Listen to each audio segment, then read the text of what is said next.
Get in here! So the good news is we have like what, like 4 or 5 badges now? The bad news is that the level cap's now at, well, lack of better phrasing, level cap's at 45. Which, I mean, that kind of makes sense with pasta being like, oh, you're supposed to switch teams. And I'm like, I don't normally do that, so that does not feel intuitive. We're gonna do them all. We're gonna do whatever is available. Good morning. What class would you like to take? Alright, just start from the top.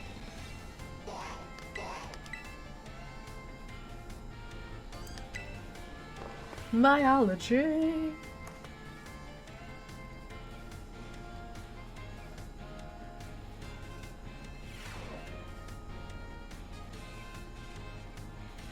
Hello, hello. I hope everyone's ready to learn some new things today. You all did really great on the midterm exam. Thanks for answering my little question at the end, too. I'll be sure to keep your responses in mind. Alright, we're now heading to the last half of our classes together. It's time for our knowledge to evolve and grow, just like our Pokemon. Evolution. Yep. Haha.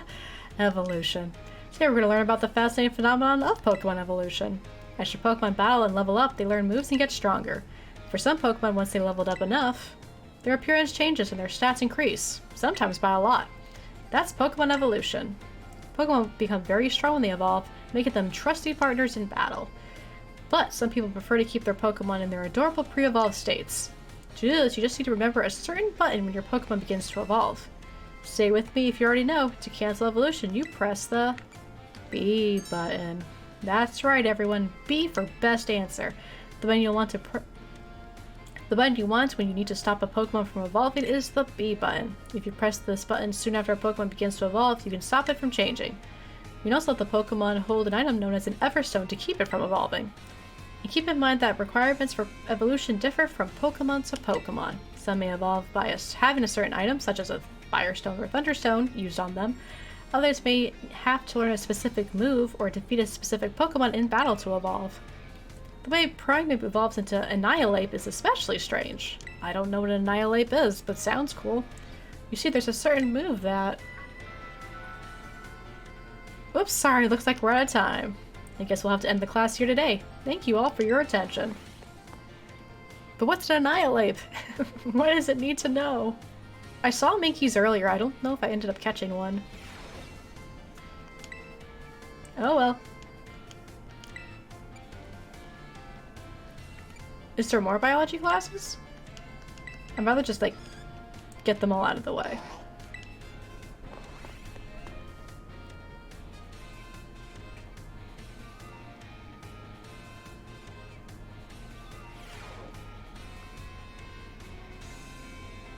Hello, hello, hope everyone's ready to learn some new things. Before we get going, do you all remember the final question from a midterm exam? Well, Director Clavel found out about it somehow and I got yelled at. Whoops. Apparently he could tell I was hiding something just by looking at me. He must have noticed all the color flushed right out of my face. Haha. Speaking of color, today I'd like to teach you all about the colors as they pertain to Pokemon. Some Pokemon have slightly different coloration or patterning on their bodies based on their gender or individual differences. In very rare cases, a Pokemon may have wildly different coloration compared to others of the same species. We call these specimens shiny Pokemon. It is quite rare to cross paths with one. Does anyone here know what the likelihood of finding a shiny Pokemon is? These days, I don't know. I'm gonna say 1 in 400. That's not a bad guess, but they're actually even rarer than... Oh, it is 4,000. Isn't that amazing? The probability of encountering one in the wild is the same as hatching one from an egg, too. Eggs from a pair of Pokemon raised around different languages are a special case. There's a higher than average chance that a shiny Pokemon will hatch from these eggs. We haven't been able to figure out why that is just yet.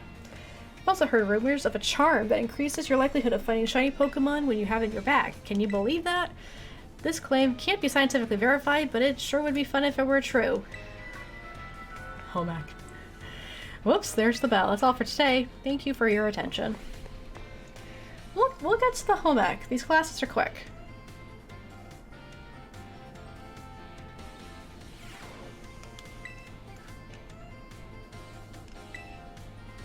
See, we're working there.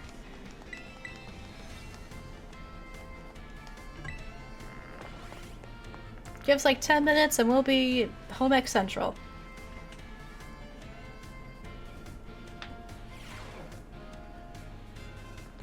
Hello, Hello everyone, well done on the midterm exam. Some of you earned a perfect score, and others seem to have a bit of trouble, but I can tell that you all tried your best. I am quite pleased to say that every last one of you passed. I can only assume that means you all have come to love numbers. Stay sharp and try your best for the rest of my classes too. Speaking of staying sharp, do you know how that word applies to Pokemon battles? That's right, it has to do with stat boosts. A Pokemon's stats can rise and fall throughout the course of battle, correct? For example, if a Pokemon uses the move Work Up, its attack and special attack stats will rise by 1 stage each. And as you may know, each time a Pokemon's attack or special attack rises 1 stage, moves affected by that stat will deal 50% more damage. That same Pokemon from our previous example would use Work Up again, both its attack and special attack will have risen by 2 stages total. This results in a 100% increase to damage dealt, making its moves twice as strong. Swords Dance, on the other hand, boosts attack by 2 stages at once, allowing the Pokemon to deal double damage after just a single use. Using Swords Dance twice would boost the Pokemon's attack by 4 stages. How much more damage then would that Pokemon deal?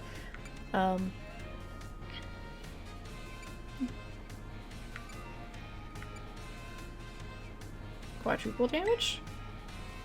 Ah yes, the question's a tricky one. Just because it's boosted by 4 stages means oh, it's tripled. Oh, that's right. I'm a dumb. So yeah. Yeah, triple damage. My bad. Type matchups, critical hit damage, and other factors all play into these calculations as well, so even a small boost must be taken seriously. By the way, if a stat simply rose, it means it's gone up by 1 stage. If it rose sharply, that means 2 stages. And if it rose drastically, that means 3 stages. Just so you know, the X attack and X special attack items, which can only be used in battle, can be used to sharply boost those respective stats. Home back! What a shame. Today's lesson was a little difficult. Be sure to review what you learned to stay sharp. See you all again next class. What class should we do next?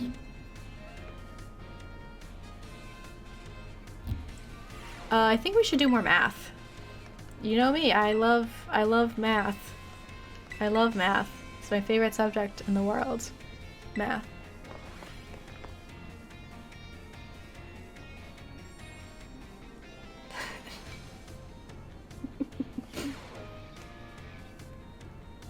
Hello everyone, let's have a fun class today. Did you make sure to review last class material in order to stay sharp? I know it's a little difficult with all that talk of multiplication and percentages and the like, but today we'll be talking about percentages again to learn about probability. They may say like we're going to have another difficult class, but did you know that all of you already deal with probability on a regular basis? Pokemon moves generally have a property called accuracy, which determines the probability that they will hit. The accuracy of tackle is 100 or 100%, so if you were to use a tackle 100 times, you would expect it to hit all 100 times. The move Hypnosis, which puts opponents to sleep, has an accuracy of 60 or 60%. That means you could use it to hit 60 times. That means you expect it to hit 60 times in 100 uses. To put it another way, out of 100 times used, you could expect it to miss 40 times.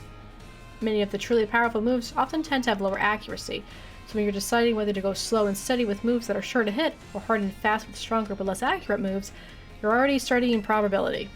Let me see here. Perhaps Surf and Hydro Pump would be good examples for this discussion. Surf has a power of 90, its accuracy is 100, meaning that you can expect it to hit every time. Hydro Pump's accuracy is only 80, but when it hits, its power is 110. So between Surf and Hydro Pump, which move would you want to use yourselves? It depends on the situation. Oh my, I see you're always considering various possibilities. I may have made it sound like there was a correct answer here, but there's not. You're free to use any moves you want. Factors like PP or number of targets hit may make some moves more suited to certain situations. However, trading accuracy for power or vice versa is purely a matter of preference. This Surf versus Hydro Pump debate has been going on for quite some time. I think it's always more of a Thunderbolt debate than a Surf Hydro Pump, but you do you. Personally, I'm more invested in debating the rock-type moves, Rock Slide and Stone Edge. Let me tell you, I get really worked up about talking about those moves, but... Oh wow, there's the bell. Next class will be the last of our time together, so show up 100% ready to go.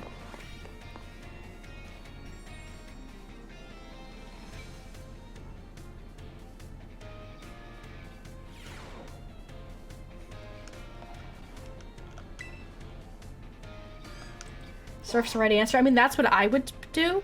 Like, I never use Hydro Pump myself, but that's just me.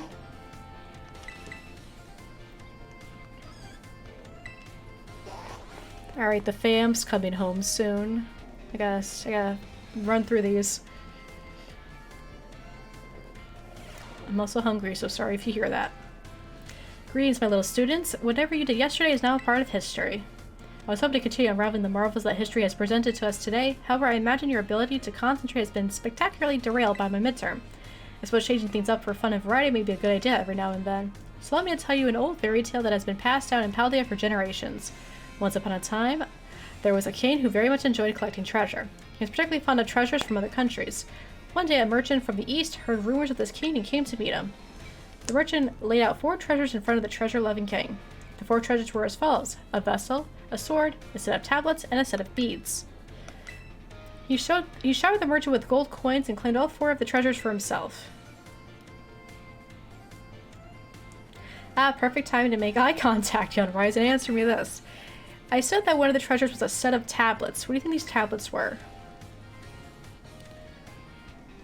Let's see. Medicine you can chew, wooden planks for writing on, handheld electronic devices. Wooden planks. Correct, your daily pursuit of knowledge serves you well. These particular tablets were wooden and used as writing medium in the East in ancient times.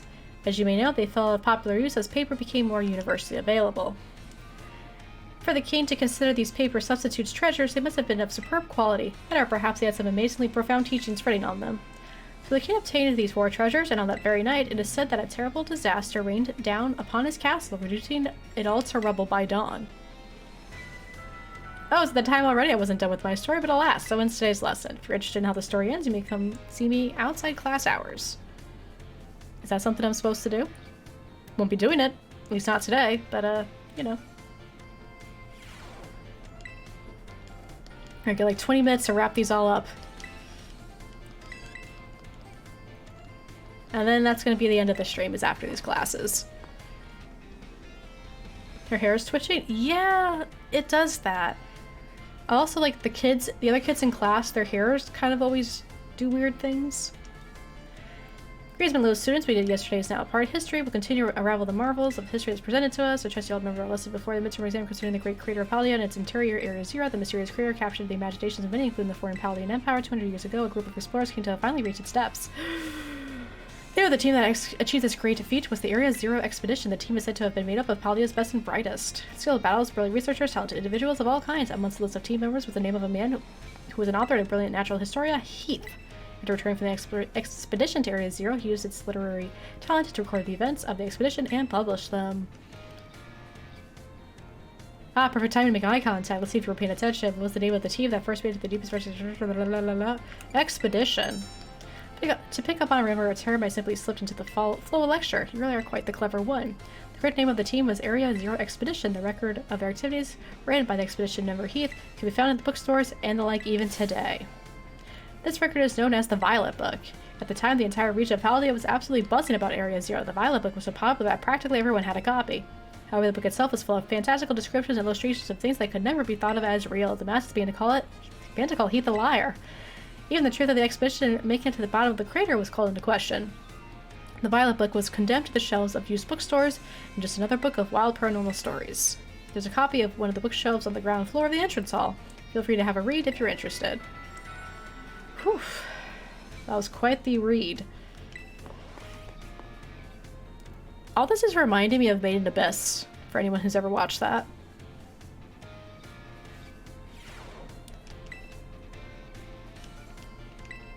Getting closer.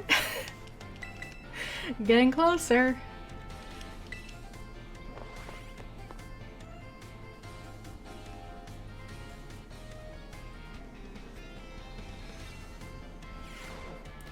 How'd you like the midterm exam? You all did really great. We're halfway there, and now time for another lesson. Are you ready? Oui. Trebone, great answer. Merci, my friends. I knew you could count on your whatever. Leading up to the midterm, we all learn sorts of different words from different regions. Starting today, though, I'll be throwing a curveball for beginning listening comprehension. But how do you do that with a game that has no voice acting? Pikachu. As you just heard, Pokemon can also use words to communicate. It's not always easy for us to understand them, but their words have meaning just as ours do. Pokemon can use language to share all kinds of information with each other, like the location of food or whether there may be predators nearby. The same Pokemon cries may sound different depending on what it wants to say. I'm sure you're all curious, so today Let's learn some Pokemon language. If you'd be so kind, Pikachu. Piga. What emotion do you suppose Pikachu was trying to convey? Happiness?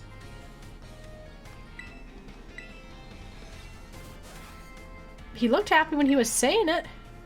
It's using its angry voice. Okay, to pretend to be angry. Wasn't very convincing. But we'll clap anyway. See, Pokemon can even communicate its feelings in many different ways. Their voices change depending on their mood and physical condition. Try to listen more carefully to Pokemon, you might gain a deeper understanding of them. That being said, Pokemon are quite mysterious creatures. Some actually don't communicate with words at all, but instead use things like electromagnetic or ultrasonic waves. Some even use telepathy. And now, apropos of nothing, let me give you all some wise words of advice. If you poke at your Pokemon too many times while washing them during picnics, they'll get mad at you just like Pikachu just demonstrated. Adios. Pokemon language. Oh, there's now a Gengar here. Hello.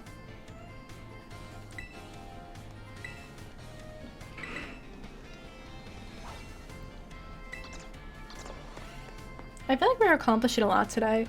1 Titan, 2 gyms, and a set of classes. Not too bad for a little over 4 hours. My dear friends, how are you all today? I hope you're doing marvelously well. It's time for another of Salvatore's language lessons. Are you ready? Hui. I'd expect no less from my excellent friends. Even your replies to my questions are excellent. Today we will once again be focusing on listening. My assistant, Pikachu. So you remember from our last class, the same Pokemon cries may sound different depending on what it wants to say. Today we'll be learning more about the language used by Pokemon. Pika!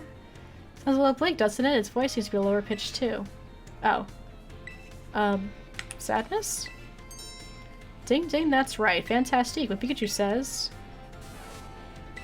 That noise, it's expressing sadness. Kind of makes you want to cry, doesn't it? That's right, I had my little Pikachu cry as if it was crying. Funny joke, right? Don't you think it's great, Jay? Blah blah blah. Applause for Pikachu. This Pikachu looks fuzzy. I don't know if Pikachu normally look fuzzy. If you hear one of your Pokemon making sad noises like this one, you should treat them with even more kindness than usual. Well, you probably already knew that, though. Piece of cake for you all, I'm sure. Of course, this goes for your classmates and others as well. Friends should support each other in times of sadness. I truly hope you can all have smiles on your faces all the time. Alright, that's language done.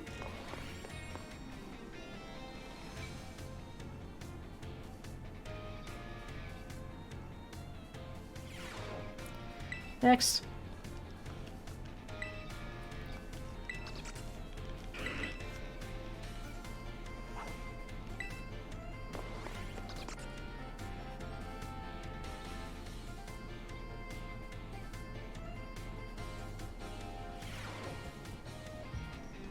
Another day, another round of battle study. Oh, so.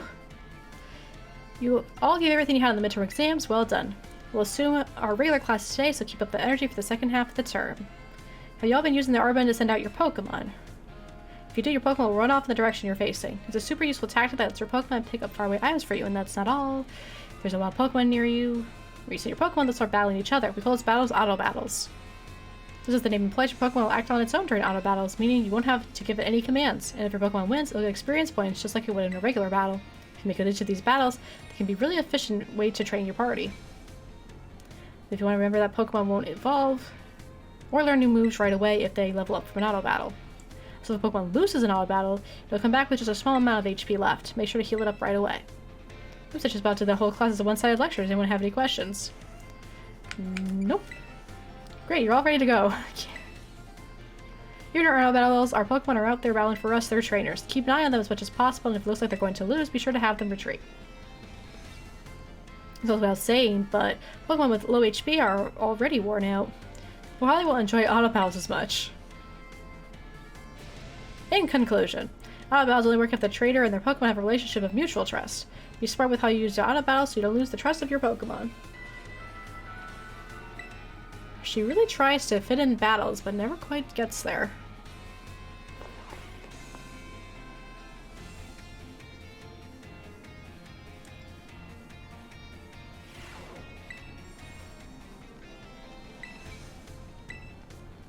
Alright, I think so. 4 more classes, 2 more subjects after this. We're getting there. We're getting there.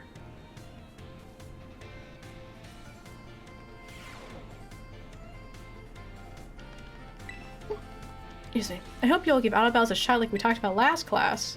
Making use of Auto Battles will let you train up a bunch of different Pokemon. It's also an efficient way to gather the Pokemon materials you need to make TMs at TM machines. Speaking of which, have you all been using the TM machines? No.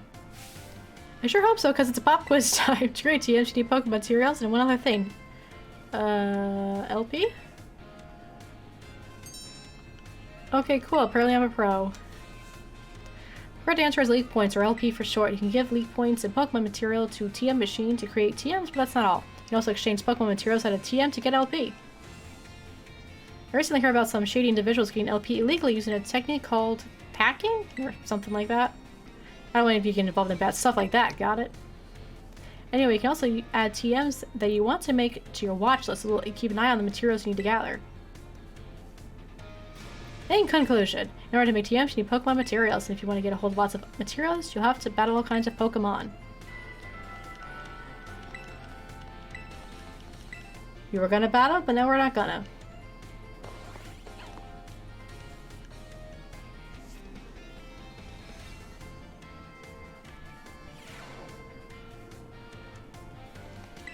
Alright, art class time.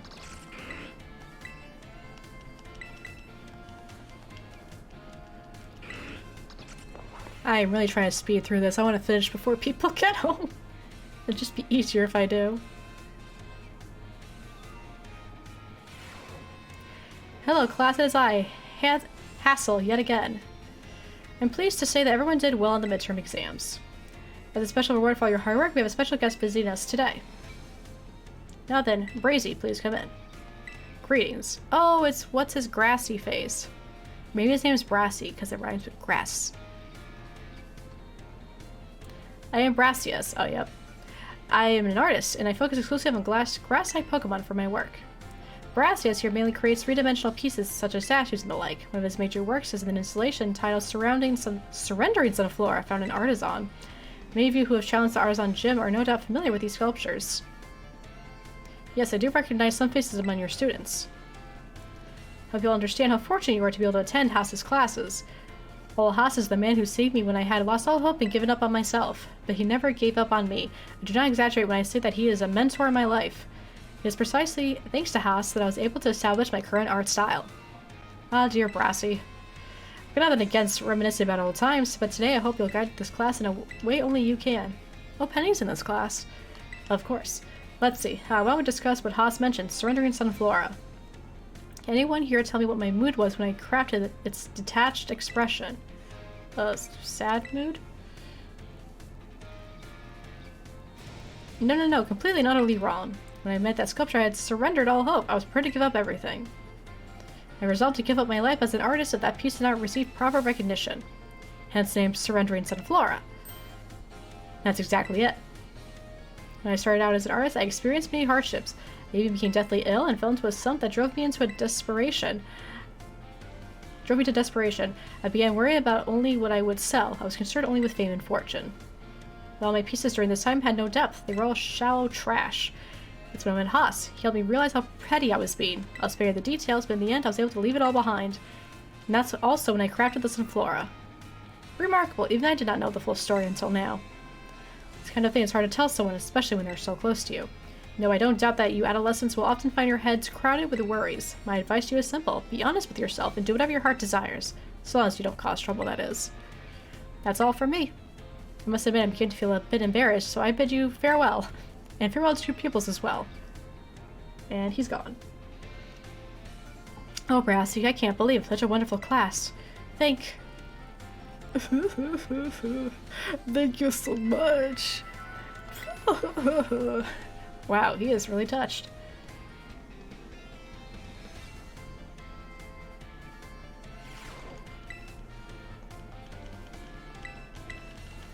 Alright, getting there.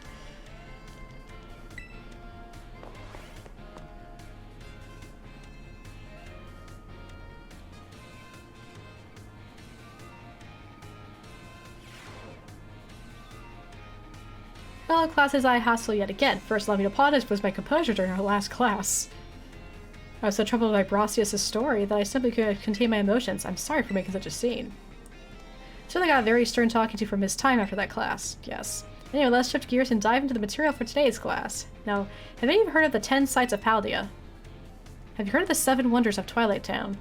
As the name would imply, there are 10 sites in Paldea that are considered particularly beautiful. Amongst them, I would say the Grand Olive Orchard is the most accessible. You can see field after field of olive trees from the hill way up on Cortando. 2 waterfalls are also counted among these 10 sites, Fury Falls and Casaroya Falls. There's the peak of Glaceado Mountain, known as Paldea's highest peak. There's another cliff in Glaceado Mountain that's named after its rather unique shape. So let me ask you, my students, what is the name of the 3-pronged cliff on the Glaceado Mountain? Reach? Very good guess. But I think something reachy would stretch out further, though. Oh, grasp. Though its shape is far too stubby to be that of a human hand, I imagine someone thought it looked like a Pokemon's hand grabbing something. There's also the mountains in Area 3 of the East Province where you can get a good look at Levincia, particularly gorgeous at night. And in fact, the view is so brilliant it is known as the Million-Volt Skyline. I hear it's quite a hotspot for dates, and deservedly so for having such a romantic view.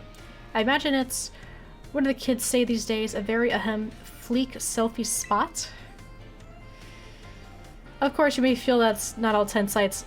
Of course, you may feel that not all 10 sites live up to their grandiose names. How often do we visit some touristy spot only to be disappointed? Not to say that you shouldn't visit them, only that you should keep your hopes in check. The important thing is that you go to see yourself with your own 2 eyes. And sometimes a disappointing experience can be worthwhile its own way. Take a chance. Alright, it's the moment Menopause has been waiting for. It's home ec time. Catching up on that home ec class.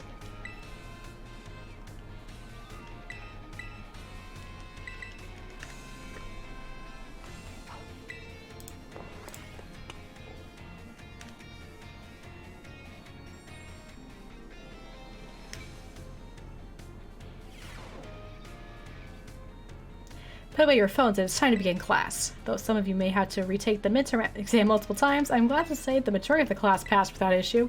I feel honored to see that the knowledge and skills indispensable for daily life have taken root in all of you. I trust that you will all work just as hard on your life skills in the second half of our course as well. Let's now turn our attention to the topic of the day, which was inspired by a question I received on the subject of meal powers.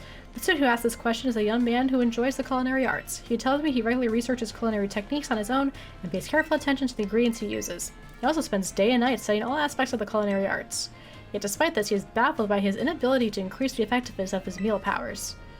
So tell me, Miss Rice, since you did quite well in your midterm exam, what should not Arvin, do to increase the effectiveness of his meal powers? Arven? I cannot disclose the identity of this certain male student who enjoys the culinary arts. It may very well be Arvin, but it may not be. To increase the effectiveness of meal powers, your sandwiches must be filled with many different ingredients. As for a single person, this may prove difficult, but if you prepare a sandwich with others, you will be able to handle a larger serving of bread. With a larger base to start with, it becomes quite simple to add more ingredients to your sandwich, which in turn makes it possible to receive meal powers of increased effectiveness. This applies more broadly as well. When dealing with a difficult issue, working with others to solve that issue may be the best course of action. I am sure that Arvin will likewise work with friends to craft his sandwiches in the future. And the identity of the male student is a matter of privacy, so I would ask that you do not pry too deeply. Oh man. Poor Arvin. Haha. Alright, last class. And then I gotta bounce.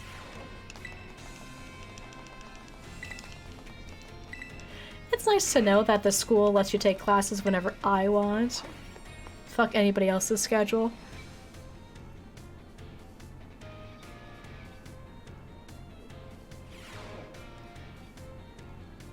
Put away your phones, it's time to begin class. While you were out performing fieldwork with one of your Pokemon walking alongside you, have you ever noticed changes in its coloration? No, that don't mean that it suddenly becomes a shiny Pokemon or any nonsense like that. I'm speaking of it becoming filthy. Pokemon battle. They get hurt by moves used against them. They get battered by wind and rain. They get covered in sand and mud. They get, in a word, filthy. I have seen many a trainer walking about with their adorable little Pokemon without addressing this issue. It's deplorable. Let me ask this question of someone who I am sure would not tolerate such shameful conduct. What would you do if your Pokemon is dirty? Clean it up? Perfectly correct. I knew you can count on you to provide me with such an answer. When your Pokemon are dirty, clean them. This, of course, is simply common sense. While you're having a picnic, you can approach the Pokemon on your team and perform a variety of actions. One such action is putting them through what I like to call the Pokemon wash, or in other words, you're able to clean them up. Give them a bath? That's a term, too. You start by getting your sponge lathered up with soapy bubbles as you gently and carefully scrub your Pokemon. Once your Pokemon is nice and covered in soapy bubbles, the bubbles will encapsulate the filth, and then you simply wash it away with a spray of water. I like how he's just literally telling us how to take a bath. This will get your Pokemon clean and shining as a Terra Jewel. It is certainly quite a bit of work, but this will also restore HP and cure status conditions. However, some Pokemon may have parts of their bodies that they do not want scrubbed, or they would rather not get wet. Be sure to keep this in mind when cleaning your Pokemon. Now, the most important point that I must mention is that some Pokemon like to be dirty. Though I will contradict myself by saying this, please do remember that cleaning your Pokemon is not always the kind thing to do. Yeah, so things like probably like Muck and, you know, Garbodor. Pokemon that are just, by nature, just the worst. Alright, we are all caught up on class.